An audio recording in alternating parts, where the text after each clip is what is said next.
Lift lang yun. Tatlo.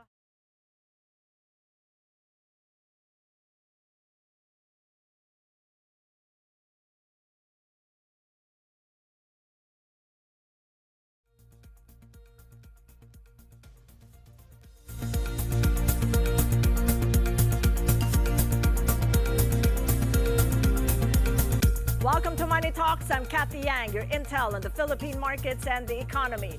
In the headlines, the House of Representatives wraps up its deliberations on the 2026 national budget and aims to pass its version on third and final reading today.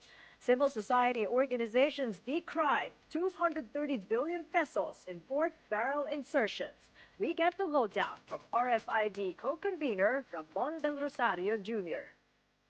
Let's make our democracy work, is what we're saying. And to make it work, we start with 2026 budget. Let's not repeat 2025. Philippine credit ratings are at risk, says business leader Manuel V. Pangilinan, if institutional responses are regarded as inadequate. And Bangko Sentral ng Pilipinas Governor Eli Remolona says the government is doing all it can to keep the Philippines from getting back on the gray list. We're doing our best. We certainly don't want to be back on the gray list. It took a lot of work to get out of the gray list, so we don't want to go through that again. We speak with Angelo Taninco of Security Bank on what next and when for the Bangko Sentral following its surprise cut last week.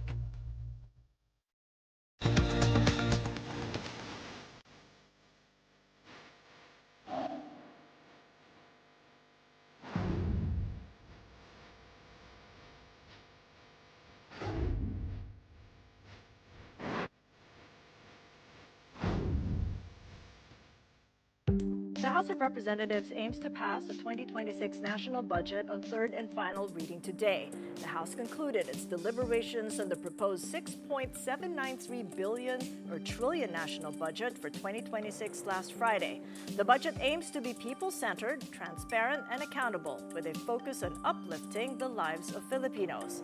Key amendments include a cut to the proposed budget of the Office of the Vice President, bringing it back to its 2025 level, and 255 billion pesos of realignments made by the House Budget Amendments Review Subcommittee to various government agencies, from local funding for flood works. The budget also retains 249 billion pesos of unprogrammed funds for foreign-assisted infrastructure projects. In contrast, civil society organizations decry 230 billion pesos worth of pork barrel insertions in the budget. House Appropriations Panel Senior Vice Chair Albert Garcia denies such a thing, saying funding for initiatives like TUPAD, AICS, and MyFIP are, quote, normal programs of the government. Among the signatories include CBCP President Pablo Virgilio Cardinal David, former Senate President Franklin Drilon, and groups like People's Budget Coalition and Roundtable for Inclusive Development. The Roundtable for Inclusive Development demands the money be reallocated to conditional cash transfers for the poor. RFID is one of 24 groups and at least 100 individuals forming the budget watchdog People's Budget Coalition, promoting efficient, equitable, and transparent use of funds. Here's an excerpt of my thought leaders interview with RFID co-convener Ramon del Rosario Jr. We decided that it is better to address issues affecting the whole country as a group, working together rather than each of our sectors looking at the problems individually and trying to formulate ways forward. So now we're a group of 5 bishops, 5 people from academia, 5 people from business, and I think 6 from civil society. So it's a group that is interested in moving the country forward, putting our heads together and trying to come up with solutions that we can put forward either publicly or privately. We engage our country's leaders in conversations, try to influence them in terms of their thinking, or ask them what they have in mind and interact with them so that we can have discussions. So I guess from that came this awareness of all the things that are happening in our country. Kasi, Cathy, when you think about it, what is the national budget?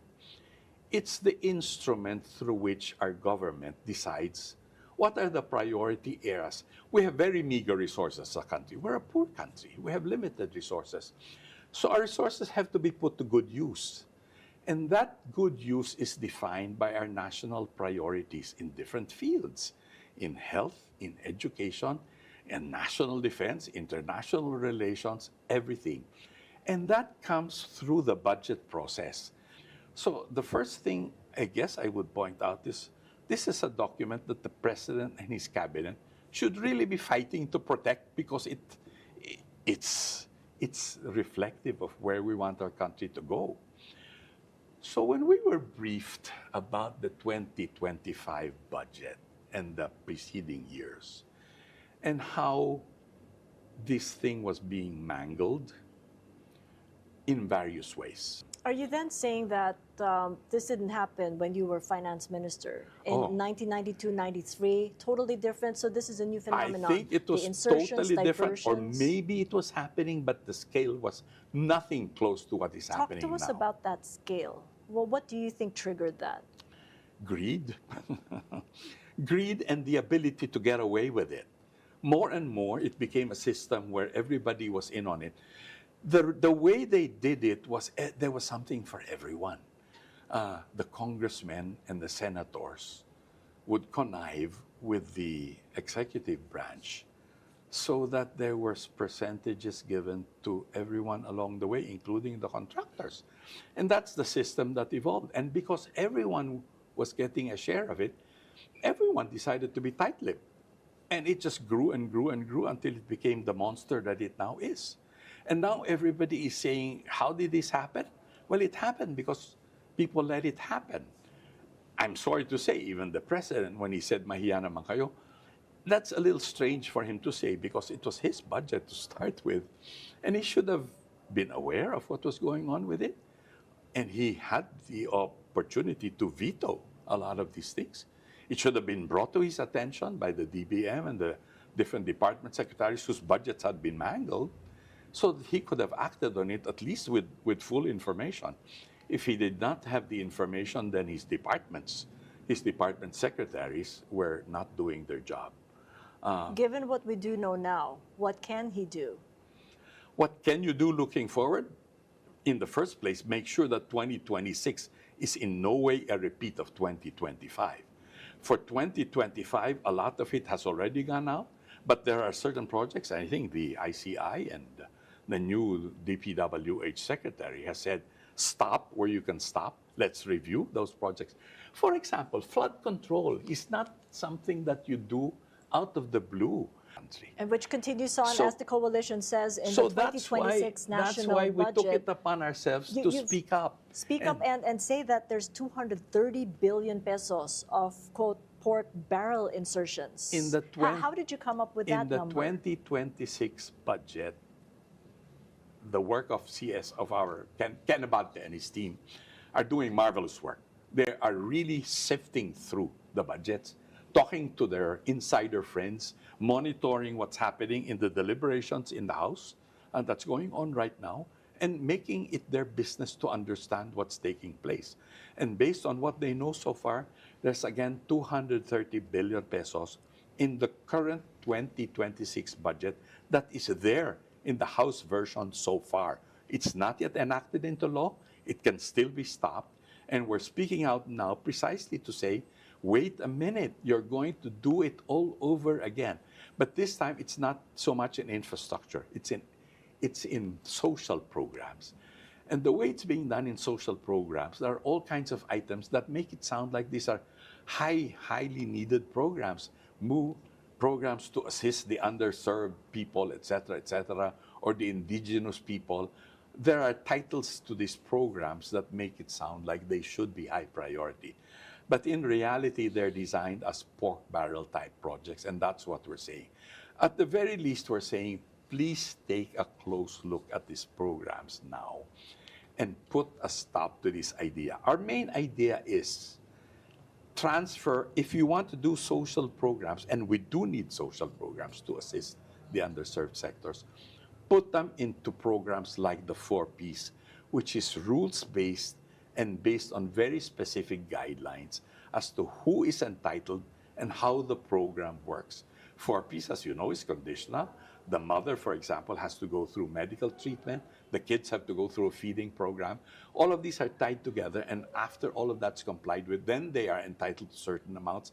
And it's a fixed programmed amount, and every month it takes place. They don't have to beg for it. It takes place as long as they comply.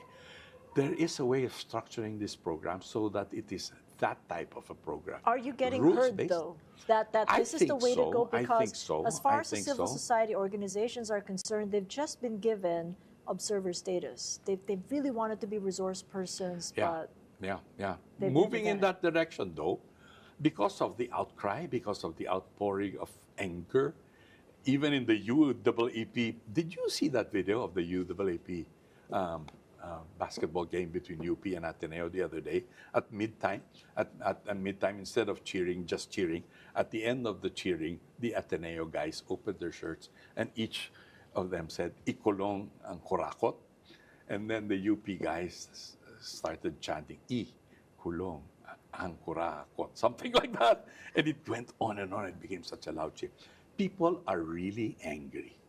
And I think our legislators are sensitive enough to that they are at least listening to people who are saying, enough already. As a start, can you please make sure that 2026 is not going to be 2025 all over again? So I think they're listening. I think guys like Ken Abante are making their points heard. Some of us, a small group of us, met with some leaders of the Senate last night to talk about these things precisely. That's what we do. Because of the composition of our group, we are able to reach out to the leaders of Congress if we need to, or even of the executive branch, when we request meetings with them, particularly if it's in the name, for example, of Cardinal Lambo or Archbishop Sok, etc., and some of us, and Senator Frank Drilon, they give us a hearing naman. And that's one of our advantages, is we're able to reach people who are decision makers. And when you get to And we meet do with that. them, Yeah. what kind of tenor or tone do you get? Is it because of it's a matter of survival, I gotta listen to you guys, Yeah. or is it because I'm really concerned myself? Well, As a both depends Filipino. on who we're talking to, and some of them are sincere that they really care about these things Are they a themselves too. minority, though? Let's say there's a growing number of them, I think, who are sincerely wanting to do the right thing. But some of them are really in a defensive mode because they see the boot. I guess part of the tone is we need to preserve our democracy. But we're being very clear about our position. Stick to the Constitution. Let's not fool around with extra constitutional ideas all over again. Let's make our democracy work, is what we're saying. And to make it work, we start with 2026 budget. Let's not repeat 2025. The other thing we're pushing for is let's give this ICI more power to do what they're supposed to do. People need a certain measure of transparency, certain measure of accountability. They need to see that the wrongdoers are held to account for what they've done, and to bring out all the facts as much as possible. People are And right wanting the now, big fish. Are we ever going to absolutely, get there? I am hoping for that, and we're saying you need to get. You How can we cannot help get away. get that? You cannot. We've been saying you cannot get away with all of this and think that you can get it done by just going after district engineers. They're big fish. They're big enough fish, but I think you got to go beyond that. You've got to go to legislators, very senior people. And they're saying, well, that's the direction. Did you More expect the people to go out there in the streets on the 53rd anniversary of martial rule on September 21st? A lot of people came out on September 21st, yeah. Did you expect that to happen? I think it will continue for as long as people are not happy. I think the anger is there very much. The sad thing is there are also people who are exploiting this thing. That's why it is important for those who have the powers to realize that there is a serious problem facing our country. that they cannot shrug their shoulders and say it will pass. We don't think it will. You really need to show serious intent to change things and reform. As far as perceptions are concerned, it's really a culture of bribery that one would like to demolish. I was just looking at the World Value Survey. It's the seventh wave. Yeah. This was published by the Straits Times just Okay. last September 25th. And it said only 3 in 10 Filipinos believe bribery is never justifiable. So that makes the Philippines one of the most tolerant countries toward bribery in Asia, compared to the likes of the Japanese, Indonesian, Much, Thai, much fewer. Singaporeans, much fewer, because outright rejection Yeah. of bribery is nearly universal. Isn't that sad? That it's become part of our culture, that it's a way of life, that it's something you can't do anything about. You shrug your shoulder and say, that's the way it is. But that's not the way it needs to be. That's not the way it is moving forward. I go back to what we were talking about earlier. The reason we are poor as a country is because so much of our resources go to waste. If you look at our poverty index, it looks like it's gone down from the mid-20s long ago. We're now to about 15% or so, which looks like progress. But progress is deceiving because when you look at these numbers, it's GDP divided by population, di ba? And so on a per capita basis, you've grown and your per capita income has gone above the minimum you need for sustainability. But the problem is the income in our country is not well distributed. All of that growth in our economy has gone to a few people. The few rich people who have amassed unconscionable wealth are lording it over the millions of people who continue to be very poor. And that's why this is so infuriating when you see the magnitude of corruption taking place and people benefiting from this corruption, displaying it on television in lifestyle programs, and people admiring them for what they are and what they do. That's a terrible statement against, I guess, our society and what we hold up as values we esteem. I think we've got to wake up as a people and say, we deserve better than this. And we start, again, we're focused on the national budget because that's where our resources allocation starts. And if we don't do that properly, we will continue wasting the limited resources that we have. In the meantime, That's why it's so important for people to understand what's going on. Yeah? what they understand is deserve better, we should. So some lawmakers out there are asking for tax holidays, maybe as a form of relief, or maybe as a form of support, stimulus. What do you make of it as former finance Well, minister? first of all, it's very costly to the economy as a whole. Rather than tax holiday, how about corruption holiday? How about how about a holiday against all of these things that they're doing, all of this patronage politics? How about that? I mean, gosh, there's so much they can do to set things right if only they would set their mind to it. Just control their greed. For a start, how about a 12% VAT cut to 10%? No, I think those are exactly the wrong things to do, because those provide the resources that our country can use and put to good use. It's really in the corruption that we need. We need to address the corruption. There's no quick fix. You cannot fix it quickly. You really need to work on it brick by brick, slowly by slowly. And you start with the things that matter. And I really go back again. You start with the national budget to start with. Do it right. Start with the 2026 budget. Do that right. And then let's go through a process of being more transparent, open it up to more citizen participation. There are people who are interested in spending the time to look it over, watch over it, make sure it's being done properly. And will it all be done properly overnight? Of course not. But at least we chip away at it and move towards doing it better. Catch the full interview on Long Conversation, thought leaders here on One News channel and social media pages. And And taking a look at U.S. markets have tumbled last Friday after President Trump threatened to impose huge tariffs on Chinese products. The Nasdaq slid by over 3.5%, S&P 500 fell by 2.7%, and the Dow retreated by 1.9%. U.S. 10-year Treasury yields ticked down to 4.053%. Gold prices rose to $3,975 per troy ounce. As for U.S. futures, they're rebounding after Trump said Sunday he might not push through with his threats against China after all. The Nasdaq jumps by 1.7%, S&P climbs by 1.25%, and the Dow rises by 0.8%.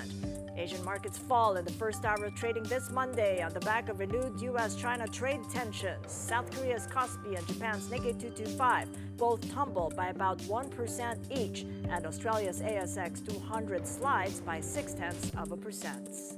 Let's take a look at our own markets, see how the PSCI is opening on this first trading day of the week. It is lower by about 0.1%, still holding above 6,000 at 6,035. The Bangko Central's surprise rate cut decision failed to lift the bourse last Friday, declining by 0.33%.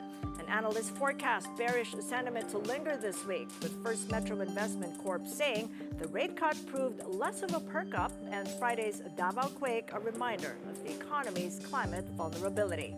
As for the Philippine peso, it opens today a tad stronger, 58.222 to the dollar. The peso slid by half a centavo last Friday to close at 58.24 against the greenback. Analysts are looking at the local currency to move sideways this week amid the U.S. government shutdown. And 10-year government bond yields ticked down to 5.955%. The Philippine Stock Exchange has refuted social media claims that it lost as much as 5 trillion pesos in market capitalization since December 2024.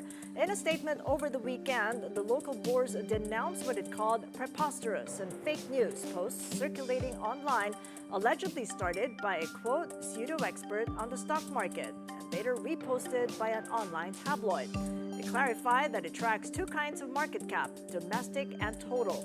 Domestic covers locally listed firms, while total includes foreign dual-listed companies. The board stressed that comparing the two to exaggerate losses was dishonest, if not malicious, and intended to shake investor confidence, and hopes the clarification will put an end to misinformation and restore investor confidence. Business tycoon Manuel V. Pangilinan warns that the ongoing corruption scandal could dampen investor confidence, slow growth, and even threaten the Philippines' credit ratings. He said market sentiment could weaken if government institutions are seen as responding inadequately. With this, Pangilinan stressed the need for competent and ethical leaders in finance and governance, saying corruption thieves not because bad people are smart, but because good people are absent. He also urged the private sector to help strengthen key institutions, from media to the courts, to push back against corruption and reduce the cost of doing business. The Bangko Sentral ng Pilipinas is doing all it can to keep the Philippines from getting back on the anti-money laundering gray list. This as the independent investigation further unravels the extent of the alleged corruption in the government's flood control projects. The local stock market's decline has since deepened, now facing a 7.5% loss year-to-date, while peers in the ASEAN see record gains. The peso was also weakened further to 58 to the dollar level since the Bangko Central's surprise rate cut, a move it decided on to head off a further economic slowdown bugged by corruption issues. The Philippines exited the gray list of Financial Action Task Force last February, ending a 3-year effort to meet global anti-money laundering and counter-terrorism finance standards. We're doing our best. We certainly don't want to be back on the gray list. It took a lot of work to get out of the gray list, so we don't want to go through that again.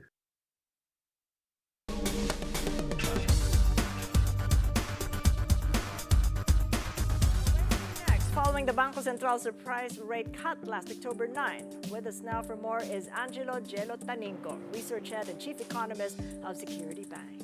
Good to see you again, Jello. Welcome back to the program. Glad to be back, Cathy. Okay, so are you convinced just yet with how the Bangko Central decided last Thursday? Because you were one of 10 of the 16 who expected a rate cut. That didn't.